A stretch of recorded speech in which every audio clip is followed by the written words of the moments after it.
Fala, turma!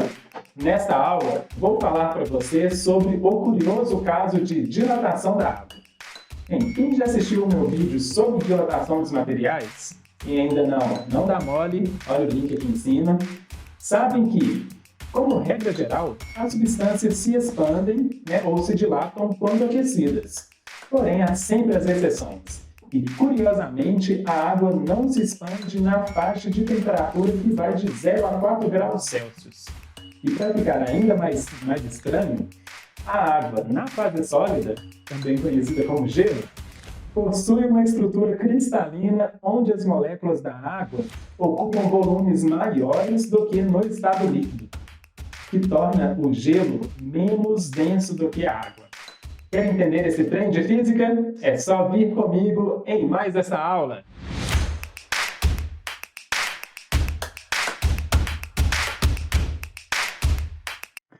Falando primeiramente sobre o gelo ter um volume maior do que a água.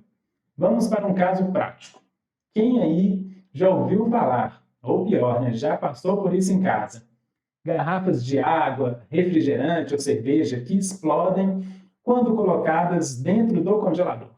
Pois é, quando esquecemos uma garrafa de vidro bem cheia dentro do freezer, durante o processo de solidificação do líquido, essa garrafa pode explodir devido à expansão da água ao se solidificar.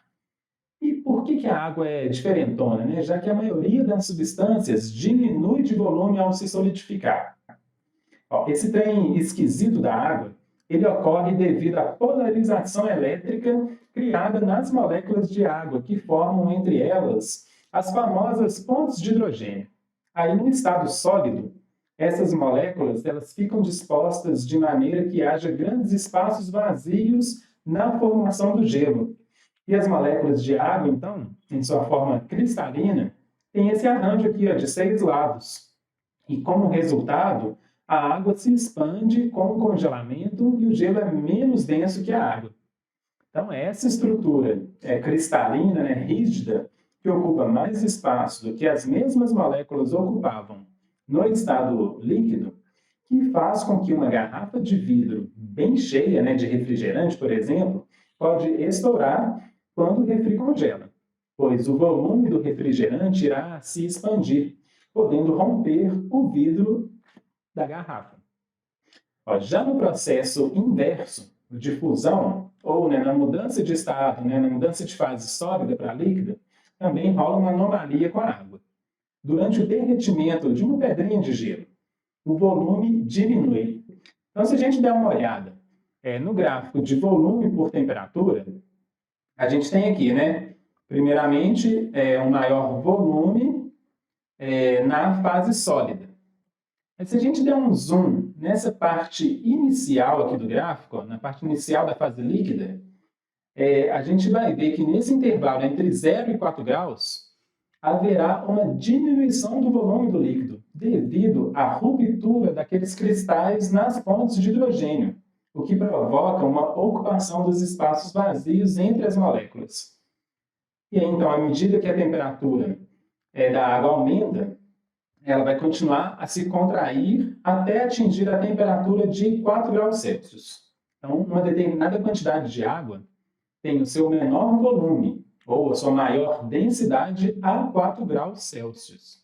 E depois, com o aumento da temperatura, aumenta-se o grau de agitação molecular e, a partir de 4 graus Celsius, a dilatação da água passa a acontecer de maneira semelhante à das outras, ou da maioria das outras substâncias encontradas na natureza. Então, olhando para o gráfico da mudança do volume da água líquida, nesse zoom que a gente colocou aqui, a gente tem que esse vale vai ser uma combinação de 2 fatores. Então, com o aumento da temperatura, os cristais de gelo começam a se colapsar e o derretimento desses cristais diminui o volume da água. Porém, enquanto os cristais estão entrando em colapso, à medida que a temperatura aumenta acima de 0 grau, o aumento do movimento das moléculas resulta em expansão. Então, com o aumento do movimento vibracional das moléculas, aumenta o volume da água. E aí, da combinação desses dois fatores, temos o gráfico do volume da água com o aumento da temperatura. Bem, e esse comportamento da água, ele é de grande importância na natureza. Vamos supor uma situação em que a água se comportasse como a maioria das outras substâncias. Ou seja, em seu ponto de congelamento teria um menor volume. Ou, em outras palavras, com a maior densidade da água em seu ponto de congelamento.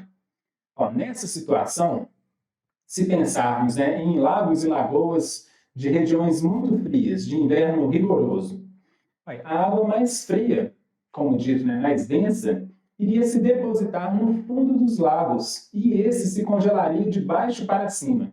E aí, o que iria acontecer com toda a vida ali desses lagos, peixes, plantas?